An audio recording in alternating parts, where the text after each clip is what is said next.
Welcome. I'm Pete McGilvery. I'm one of the environmental administrators at the Office of Environmental Management and Central Office FDOT. I've been with the department as both a consultant for the first 7 years and also as a state employee.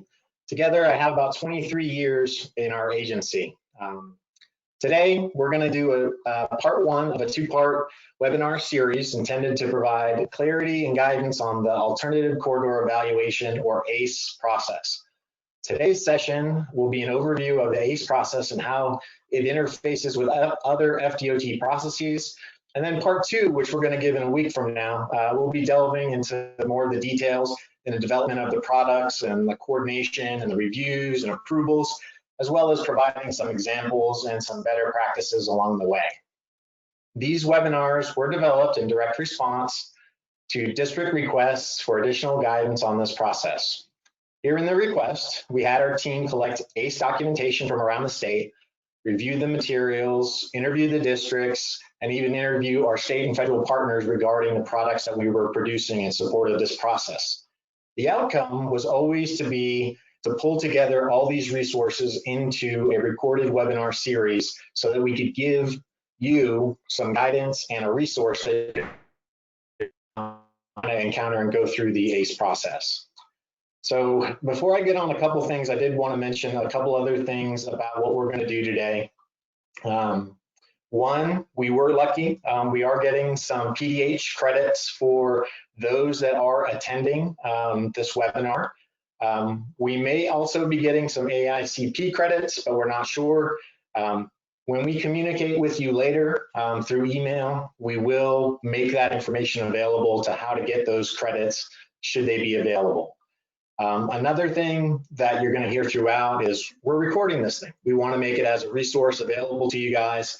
Once it's available, we'll send out an email with the links. Any of the materials that we go through today and in the webinar next week, we'll have a web page where the recordings will be available, as well as all the supporting documentation as well. So let's just talk about introducing the team. Let's go ahead and put it on the next slide for me.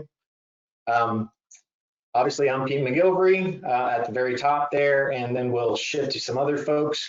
But I did want to tell you that we also have Katasha Cornwell, as well as Tu Clark. They're other environmental administrators with OEM and central office. They are attending, and they are available on the webinar. And if questions come in, we need to pull them in, you may hear from them as well. That said, I do want to introduce the rest of the team that are going to be providing the webinars over the next couple of weeks. You see them up on the screen. The first one is Sylvia Beltran. Sylvia is Stantec's Vice President and Practice Lead for Transportation Planning and PD&E for the state of Florida. Throughout her career, Sylvia has completed a variety of projects ranging from complex ACE projects and feasibility studies to expressways, interchange improvements, highway widenings, PD&E studies all around. Sylvia has played an instrumental role in also assisting the department in getting and implementing and applying and receiving the NEPA assignment program, as well as supporting other statewide initiatives. Then we have Ted Denvers. Ted is a retired DOT manager with 36 years of highways, aviation, and construction projects.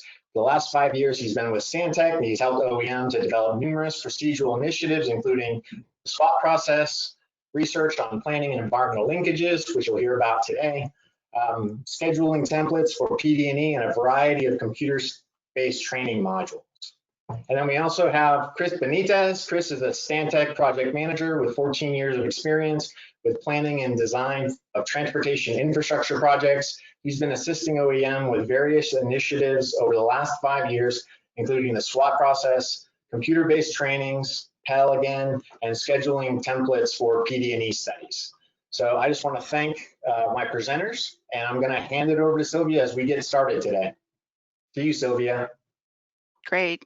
Thank you for the introduction, Pete, and good afternoon and welcome everyone to the ACE process webinar.